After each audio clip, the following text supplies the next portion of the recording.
Iran Israel ಯುದ್ಧದ ಕಾರ್ಮೋಡ ದೇಶದಲ್ಲಿ ಹಲವು ಸಂಕಷ್ಟಗಳಿಗೆ ಕಾರಣವಾಗಿದೆ. ಹಲವು ರಾಜ್ಯದಲ್ಲಿ ಕೈಗಾರಿಕೆಗಳು, ಉದ್ಯಮಗಳು ಬಂದ್ ಆಗಿವೆ. ಇವುಗಳನ್ನ ನಂಬಿಕೊಂಡಿದ್ದಂತಹ ಕಾರ್ಮಿಕರ ಬದುಕು ಬೀದಿಗೆ ಬಂದಿದೆ. ಸೂರತ್ನಲ್ಲಿ ನೂರಾರು ಕಾರ್ಮಿಕರು ತುತ್ತು ಅನ್ನಕ್ಕೂ ಕೂಡ ಪರದಾಡುವಂತಾಗಿದೆ.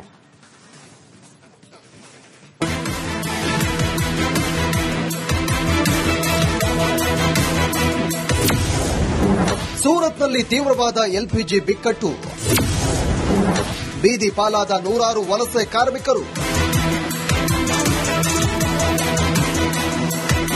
ಈ ದೃಶ್ಯಗಳನ್ನು ನೋಡಿ. ದೇಶದಲ್ಲಿ ಉಂಟಾದ ಗ್ಯಾಸ್ ಸಮಸ್ಯೆಯ ಪ್ರತಿರೂಪ ಇದು. ಎಲ್ಪಿಜಿ ಸರಬರಾಜು ಕೊರತೆ ಈ ನೂರಾರು ಕಾರ್ಮಿಕರನ್ನ ದಿಕ್ಕೆಟ್ಟಿಸಿದೆ. ಕೆಲಸವೂ ಇಲ್ಲದೆ ಅಡುಗೆಗೆ ಗ್ಯಾಸ್ ಕೂಡ ಸಿಗದೆ ಕಂಗಾಲಾಗಿದ್ದಾರೆ. ಹುಟ್ಟೂರಿನ ದಾರಿ ಹಿಡಿದಿದ್ದಾರೆ.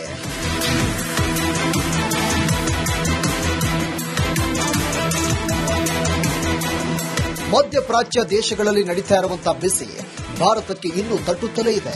ಗುಜರಾತ್ನ ಕೆಲವು ಉದ್ಯಮಗಳು, ಕಾರ್ಖಾನೆಗಳು ಬಂದ್ ಆಗಿವೆ. ಇವುಗಳಲ್ಲಿ ಕೆಲಸ ಮಾಡ್ತಿದ್ದ ಸಾವಿರಾರು ಕಾರ್ಮಿಕರು ಈಗ ಕೆಲಸ ಇಲ್ಲದಂತಾಗಿದ್ದಾರೆ. ಊಟ ತಿಂಡಿಗೂ ಸಂಕಷ್ಟ ಎದುರಾಗಿದೆ. ಪರಿಣಾಮ ಸೂರತ್ನಲ್ಲಿ ಕೆಲಸ ಮಾಡ್ತಿದ್ದ ಕೆಲ ಕಾರ್ಮಿಕರು ಬಟ್ಟೆ ಬರೆ ಹಿಡಿದು ಊರಿನ ದಾರಿ ಹಿಡಿದಿದ್ದಾರೆ. ಸೂರತ್ನ ಉದ್ನಾ ರೈಲ್ವೆ ನಿಲ್ದಾಣದಲ್ಲಿ ವಲಸೆ ಕಾರ್ಮಿಕರ ದಂಡೆ ಕಾಣಿಸಿಕೊಂಡಿದೆ.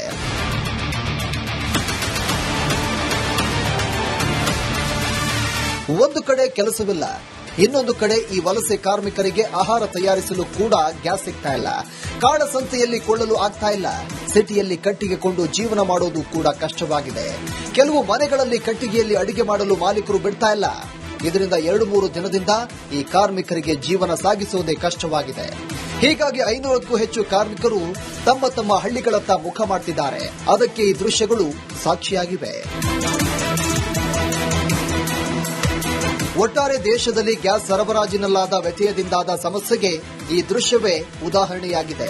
ಹೀಗೆ ಎಲ್ಪಿಜಿ ಬಿಕ್ಕಟ್ಟು ಮುಂದುವರೆದ್ರೆ ಸೂರತ್ನ ಪರಿಸ್ಥಿತಿ ನಮ್ಮ ರಾಜ್ಯದ ಕಾರ್ಮಿಕರಿಗೂ ಎದುರಾದ್ರೆ ಆಶ್ಚರ್ಯವಿಲ್ಲ. News desk, Republic Kannada. Iran Israel ಯುದ್ಧದ ಕಾರ್ಮೋಡ ದೇಶದಲ್ಲಿ ಹಲವು ಸಂಕಷ್ಟಗಳಿಗೆ ಕಾರಣವಾಗಿದೆ. ಹಲವು ರಾಜ್ಯದಲ್ಲಿ ಕೈಗಾರಿಕೆಗಳು, ಉದ್ಯಮಗಳು ಬಂದ್ ಆಗಿವೆ. ಇವುಗಳನ್ನ ನಂಬಿಕೊಂಡಿದ್ದಂತಹ ಕಾರ್ಮಿಕರ ಬದುಕು ಬೀದಿಗೆ ಬಂದಿದೆ. ಸೂರತ್ನಲ್ಲಿ ನೂರಾರು ಕಾರ್ಮಿಕರು ತುತ್ತು ಅನ್ನಕ್ಕೂ ಕೂಡ ಪರದಾಡುವಂತಾಗಿದೆ.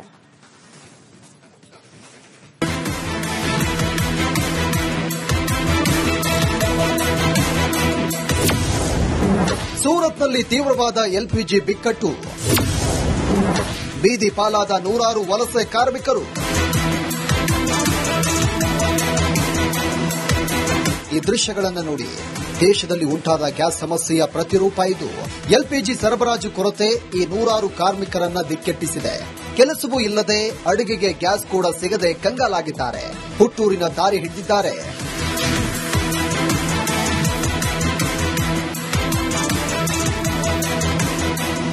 ಮಧ್ಯಪ್ರಾಚ್ಯ ದೇಶಗಳಲ್ಲಿ ನಡೀತಾ ಇರುವಂತಹ ಬಿಸಿ ಭಾರತಕ್ಕೆ ಇನ್ನೂ ತಟ್ಟುತ್ತಲೇ ಇದೆ. ಗುಜರಾತ್ನ ಕೆಲವು ಉದ್ಯಮಗಳು, ಕಾರ್ಖಾನೆಗಳು ಬಂದ್ ಆಗಿವೆ. ಇವುಗಳಲ್ಲಿ ಕೆಲಸ ಮಾಡ್ತಿದ್ದ ಸಾವಿರಾರು ಕಾರ್ಮಿಕರು ಈಗ ಕೆಲಸ ಇಲ್ಲದಂತಾಗಿದ್ದಾರೆ. ಊಟ ತಿಂಡಿಗೂ ಸಂಕಷ್ಟ ಎದುರಾಗಿದೆ. ಪರಿಣಾಮ ಸೂರತ್ನಲ್ಲಿ ಕೆಲಸ ಮಾಡ್ತಿದ್ದ ಕೆಲ ಕಾರ್ಮಿಕರು ಬಟ್ಟೆ ಬರೆ ಹಿಡಿದು ಊರಿನ ದಾರಿ ಹಿಡಿದಿದ್ದಾರೆ. ಸೂರತ್ನ ಉದ್ನಾ ರೈಲ್ವೆ ನಿಲ್ದಾಣದಲ್ಲಿ ವಲಸೆ ಕಾರ್ಮಿಕರ ದಂಡೆ ಕಾಣಿಸಿಕೊಂಡಿದೆ.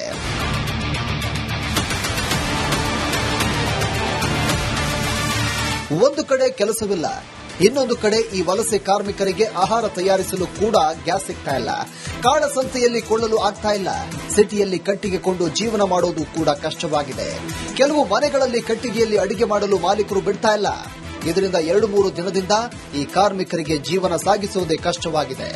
ಹೀಗಾಗಿ 500ಕ್ಕೂ ಹೆಚ್ಚು ಕಾರ್ಮಿಕರು ತಮ್ಮ ತಮ್ಮ ಹಳ್ಳಿಗಳತ್ತ ಮುಖ ಮಾಡ್ತಿದ್ದಾರೆ. ಅದಕ್ಕೆ ಈ ದೃಶ್ಯಗಳು ಸಾಕ್ಷಿಯಾಗಿವೆ. ಒಟ್ಟಾರೆ ದೇಶದಲ್ಲಿ ಗ್ಯಾಸ್ ಸರಬರಾಜಿನಲ್ಲಾದ ವ್ಯತ್ಯಯದಿಂದಾದ ಸಮಸ್ಯೆಗೆ ಈ ದೃಶ್ಯವೇ ಉದಾಹರಣೆಯಾಗಿದೆ. ಹೀಗೆ ಎಲ್ಪಿಜಿ ಬಿಕ್ಕಟ್ಟು ಮುಂದುವರೆದ್ರೆ ಸೂರತ್ನ ಪರಿಸ್ಥಿತಿ ನಮ್ಮ ರಾಜ್ಯದ ಕಾರ್ಮಿಕರಿಗೂ ಎದುರಾದ್ರೆ ಆಶ್ಚರ್ಯವಿಲ್ಲ. News desk, Republic Kannada. Iran Israel ಯುದ್ಧದ ಕಾರ್ಮೋಡ ದೇಶದಲ್ಲಿ ಹಲವು ಸಂಕಷ್ಟಗಳಿಗೆ ಕಾರಣವಾಗಿದೆ. ಹಲವು ರಾಜ್ಯದಲ್ಲಿ ಕೈಗಾರಿಕೆಗಳು, ಉದ್ಯಮಗಳು ಬಂದ್ ಆಗಿವೆ. ಇವುಗಳನ್ನ ನಂಬಿಕೊಂಡಿದ್ದಂತಹ ಕಾರ್ಮಿಕರ ಬದುಕು ಬೀದಿಗೆ ಬಂದಿದೆ. ಸೂರತ್ನಲ್ಲಿ ನೂರಾರು ಕಾರ್ಮಿಕರು ತುತ್ತು ಅನ್ನಕ್ಕೂ ಕೂಡ ಪರದಾಡುವಂತಾಗಿದೆ.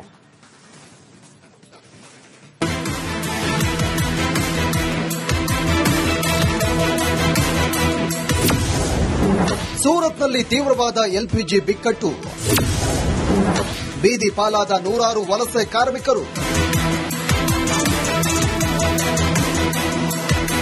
ಈ ದೃಶ್ಯಗಳನ್ನು ನೋಡಿ. ದೇಶದಲ್ಲಿ ಉಂಟಾದ ಗ್ಯಾಸ್ ಸಮಸ್ಯೆಯ ಪ್ರತಿರೂಪ ಇದು. ಎಲ್ಪಿಜಿ ಸರಬರಾಜು ಕೊರತೆ ಈ ನೂರಾರು ಕಾರ್ಮಿಕರನ್ನ ದಿಕ್ಕೆಟ್ಟಿಸಿದೆ. ಕೆಲಸವೂ ಇಲ್ಲದೆ ಅಡುಗೆಗೆ ಗ್ಯಾಸ್ ಕೂಡ ಸಿಗದೆ ಕಂಗಾಲಾಗಿದ್ದಾರೆ. ಹುಟ್ಟೂರಿನ ದಾರಿ ಹಿಡಿದಿದ್ದಾರೆ.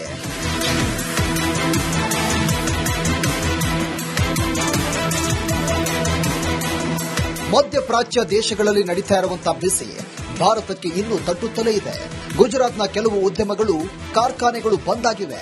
ಇವುಗಳಲ್ಲಿ ಕೆಲಸ ಮಾಡುತ್ತಿದ್ದ ಸಾವಿರಾರು ಕಾರ್ಮಿಕರು ಈಗ ಕೆಲಸ ಇಲ್ಲದಂತಾಗಿದ್ದಾರೆ. ಊಟ ತಿಂಡಿಗೂ ಸಂಕಷ್ಟ ಎದುರಾಗಿದೆ. ಪರಿಣಾಮ ಸೂರತ್ನಲ್ಲಿ ಕೆಲಸ ಮಾಡುತ್ತಿದ್ದ ಕೆಲ ಕಾರ್ಮಿಕರು ಬಟ್ಟೆ ಬರೆ ಹಿಡಿದು ಊರಿನ ದಾರಿ ಹಿಡಿದಿದ್ದಾರೆ.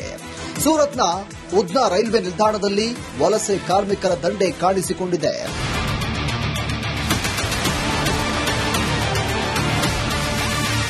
ಒಂದು ಕಡೆ ಕೆಲಸವಿಲ್ಲ, ಇನ್ನೊಂದು ಕಡೆ ಈ ವಲಸೆ ಕಾರ್ಮಿಕರಿಗೆ ಆಹಾರ ತಯಾರಿಸಲು ಕೂಡ ಗ್ಯಾಸ್ ಸಿಗ್ತಾ ಇಲ್ಲ.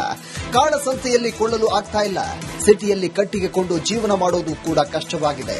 ಕೆಲವು ಮನೆಗಳಲ್ಲಿ ಕಟ್ಟಿಗೆಯಲ್ಲಿ ಅಡುಗೆ ಮಾಡಲು ಮಾಲೀಕರು ಬಿಡ್ತಾ ಇಲ್ಲ. ಇದರಿಂದ 2-3 ದಿನದಿಂದ ಈ ಕಾರ್ಮಿಕರಿಗೆ ಜೀವನ ಸಾಗಿಸುವುದೇ ಕಷ್ಟವಾಗಿದೆ. ಹೀಗಾಗಿ 500ಕ್ಕೂ ಹೆಚ್ಚು ಕಾರ್ಮಿಕರು ತಮ್ಮ ತಮ್ಮ ಹಳ್ಳಿಗಳತ್ತ ಮುಖ ಮಾಡುತ್ತಿದ್ದಾರೆ. ಅದಕ್ಕೆ ಈ ದೃಶ್ಯಗಳು ಸಾಕ್ಷಿಯಾಗಿವೆ. ಒಟ್ಟಾರೆ ದೇಶದಲ್ಲಿ ಗ್ಯಾಸ್ ಸರಬರಾಜಿನಲ್ಲಾದ ವ್ಯತ್ಯಯದಿಂದಾದ ಸಮಸ್ಯೆಗೆ ಈ ದೃಶ್ಯವೇ ಉದಾಹರಣೆಯಾಗಿದೆ.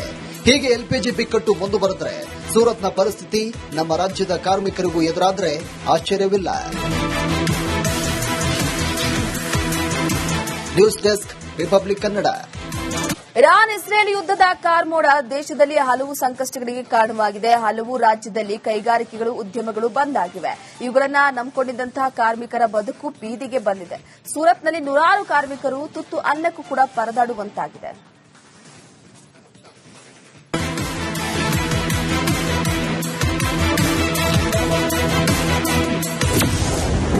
ಸೂರತ್ನಲ್ಲಿ ತೀವ್ರವಾದ ಎಲ್ಪಿಜಿ ಬಿಕ್ಕಟ್ಟು, ಬೀದಿ ಪಾಲಾದ ನೂರಾರು ವಲಸೆ ಕಾರ್ಮಿಕರು.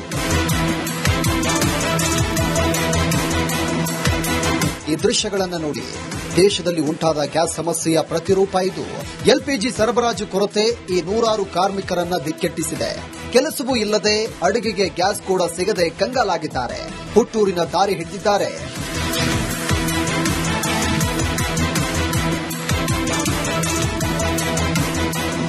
ಮಧ್ಯಪ್ರಾಚ್ಯ ದೇಶಗಳಲ್ಲಿ ನಡೀತಾ ಇರುವಂತಹ ಬಿಸಿ ಭಾರತಕ್ಕೆ ಇನ್ನೂ ತಟ್ಟುತ್ತಲೇ ಇದೆ. ಗುಜರಾತ್ನ ಕೆಲವು ಉದ್ಯಮಗಳು, ಕಾರ್ಖಾನೆಗಳು ಬಂದ್ ಆಗಿವೆ. ಇವುಗಳಲ್ಲಿ ಕೆಲಸ ಮಾಡುತ್ತಿದ್ದ ಸಾವಿರಾರು ಕಾರ್ಮಿಕರು ಈಗ ಕೆಲಸ ಇಲ್ಲದಂತಾಗಿದ್ದಾರೆ. ಊಟ ತಿಂಡಿಗೂ ಸಂಕಷ್ಟ ಎದುರಾಗಿದೆ. ಪರಿಣಾಮ ಸೂರತ್ನಲ್ಲಿ ಕೆಲಸ ಮಾಡುತ್ತಿದ್ದ ಕೆಲ ಕಾರ್ಮಿಕರು ಬಟ್ಟೆ ಬರೆ ಹಿಡಿದು ಊರಿನ ದಾರಿ ಹಿಡಿದಿದ್ದಾರೆ. ಸೂರತ್ನ ಉದ್ನಾ ರೈಲ್ವೆ ನಿಲ್ದಾಣದಲ್ಲಿ ವಲಸೆ ಕಾರ್ಮಿಕರ ದಂಡೆ ಕಾಣಿಸಿಕೊಂಡಿದೆ.